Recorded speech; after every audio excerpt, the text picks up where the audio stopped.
Middle east में Iran की America Israel से चल रही जंग की और इसका असर पेट्रोल डीजल पर पड़ रहा है। भारत में अभी तक तो सब कुछ ठीक दिखाई दे रहा है। पेट्रोल डीजल की कीमतों में कोई इजाफा नहीं है, पेट्रोल पंप पर कतारें भी नहीं है, कोई लंबी लाइन नहीं है, कोई अफरा तफरी नहीं है, कोई गोलियां नहीं चल रही हैं, कोई अफवाह का माहौल भी नहीं है। लेकिन हमारे पड़ोसी देश पाकिस्तान की, बांग्लादेश की बात कर लूं तो जंग के अभी 8 दिन ही हुए हैं, सिर्फ 8 दिन, और इन दोनों ही देशों की क्या दुर्गति हो रही है उसकी कुछ तस्वीरें मैं आपके सामने रख रही हूं। पाकिस्तान और बांग्लादेश में पेट्रोल और डीजल की इतनी किल्लत शुरू हुई है कि पहले तो दामों में इजाफा होने लगा है, पेट्रोल पंप पर मारामारी होने लगी है, मारामारी तो छोड़िए गोलियां चलने लगी है। अलग अलग शहरों में पेट्रोल पंपों पर लोगों की लंबी कतार दिख रही है, लोग पेट्रोल डीजल स्टॉक कर रहे हैं। पाकिस्तान में पेट्रोल डीजल किसी भी वक्त आउट ऑफ स्टॉक हो सकता है। बांग्लादेश में भी पाकिस्तान जैसे ही हालात बने हुए हैं। ढाका में लोगों की लंबी लाइन पेट्रोल पंप पर नजर आ रही है। ये 3 तस्वीरें इसलिए मैं आपको दिखा रही हूं, जो लोग हाय भारत, वाओ पाकिस्तान करते रहते हैं, वो जरा इन तस्वीरों को देख लें, कि पाकिस्तान की दुर्गति कैसे हो रही है। सिर्फ 8 दिन की जंग ने पाकिस्तान को किस मुहाने पर लाकर खड़ा कर दिया है। पाकिस्तान में तेल के लिए मारामारी हो रही है। पाकिस्तानी सरकार ने आज से पेट्रोल और डीजल के दामों में 55 रुपए प्रति लीटर की बढ़ोतरी कर दी है। पाकिस्तान की आवाम को महंगाई का बड़ा झटका लगा है। सियालकोट में पेट्रोल के चक्कर में तो गोलियां तक चल गई है। एक शख्स ने फायरिंग कर दी, 2 लोग घायल हो गए। सोचिए जरा। अब आप शुक्र मनाइए कि भारत की पॉलिसी ऐसी है, भारत की नीति ऐसी है, भारत की दूरदर्शिता ऐसी है, भारत के दोस्तों की लिस्ट की लंबी कतार है और इसलिए भारत सुरक्षित है। 8 दिन हो जाए, 18 दिन हो जाए, 1 महीना हो जाए, यहां पर कम से कम पाकिस्तान और बांग्लादेश वाला हाल तो नहीं होने जा रहा। 4 बेहद खास मेहमान हमारे साथ स्टूडियो में मौजूद हैं। वरिष्ठ पत्रकार हर्षवर्धन त्रिपाठी जी, राजकुमार सिंह जी, समीर चौंगावकर जी हमारे साथ है, प्रोफेसर अमिताभ सिंह जी भी हमारे साथ मौजूद है। बहुत स्वागत आप चारों का।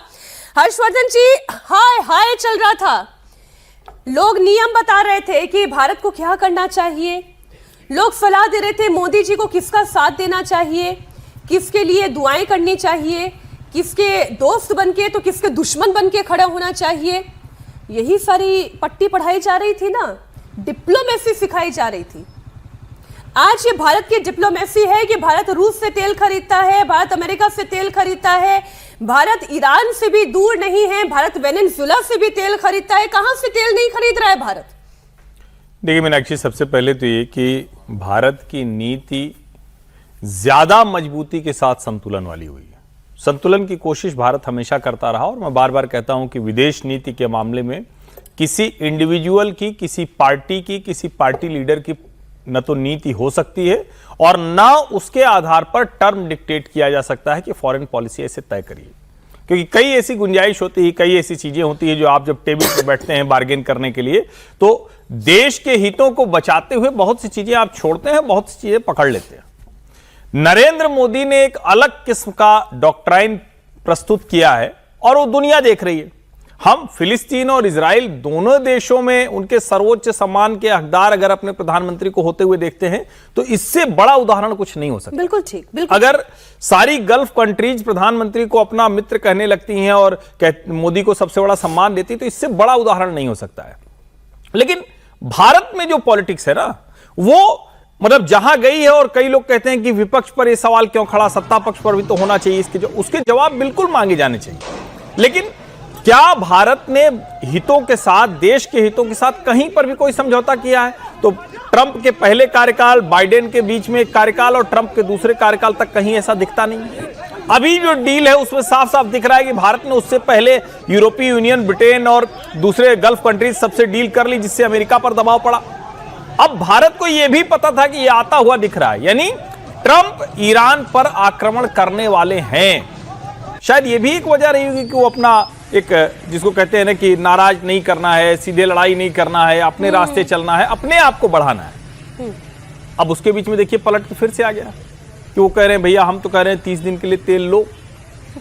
आप अरे वो कौन होते हैं कहने वाले? कौन होते हैं भारत को ज्ञान देने वाले? समझना पड़ेगा। मैं फिर कह रहा हूं भारत में इधर चर्चा इतनी ज्यादा होने लगी कि डिप्लोमेटिक लैंग्वेज पर हम ज्यादा बात करने लगे। ट्रंप जैसा बड़बोला नेता क्या यार, अरे भाई यही हिलेरी क्लिंटन ने भी बोला था 2012 में इसी को, ऐसे ही सरकार के लिए, यूपी के लिए। बिल्कुल ठीक बात। जितनी भी बातचीत होती है उसमें ये ठीक वैसे ही है जैसे हम विनायक दामोदर सावरकर को स्वातंत्र वीर न कह के माफी वीर कहने की मूर्खता करें, तो गांधी जी भी तो योर ओबीडियंटली ही लिखते थे। क्या मतलब थोड़ा सा इस देश में जो बातचीत का तरीका है ना वो बड़ा विचित्र नहीं, मैं जो कह रहा हूं ये लेटर से कह रहा हूं, ये चिट्ठी के हवाले से मैं कह रहा हूं। नहीं, वहां तो योर ओबीडियंटली भी आपको बहुत अच्छा लग रहा था। और इसीलिए मैं कह रहा हूं कि जो नरेंद्र मोदी की नीति है इसमें आपको कई बार जो अप्स डाउन्स दिखते हैं फैसले में वो रणनीतिक हैं, और क्या उस रणनीतिक में कहीं पूरी तरह से किसी के दबाव में आए, सवाल ही नहीं उठता। चीन के, अमेरिका के दबाव में भारत आने वाला नहीं है। भारत एक सोवरेन स्टेट के तौर पर बिहेव कर रहा है, उसमें जो थोड़ी बहुत गुंजाइश होती है डिप्लोमेसी में उसका उपयोग कर रहा है। नहीं, लेकिन पॉलिटिक्स की गुंजाइश राहुल गांधी ढूंढ रहे हैं ना, पॉलिटिक्स की गुंजाइश ममता बनर्जी ढूंढ रही हैं, पॉलिटिक्स की गुंजाइश इस वक्त विपक्ष के तमाम लीडर्स ढूंढ रहे हैं। वो गुंजाइश क्या है? अब लोकसभा में नेता प्रतिपक्ष राहुल गांधी की बात कर ले, वो सरकार को अलर्ट कर रहे हैं। हालांकि अलर्ट करना बुरा नहीं है, लेकिन राहुल गांधी क्या कह रहे हैं आप वो सुने। आने वाले समय में भारत में पेट्रोल और डीजल महंगा होगा, अर्थव्यवस्था धीमी हो जाएगी। राहुल क्या कह रहे हैं, किस तरफ इशारा कर रहे हैं, और टारगेट कौन है? इस युद्ध के बहाने भी टारगेट मोदी ही है। आप सुने उनका बयान। Huge part of our oil comes from the Middle East. That is going to get very expensive. That is going to get disrupted. Prices in India are going to rise.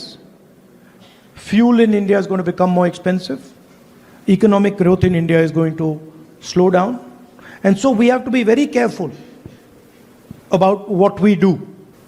So India has to understand that we are now entering a violent time.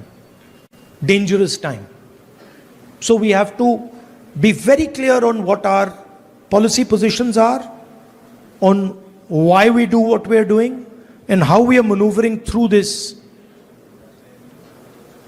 dangerous period.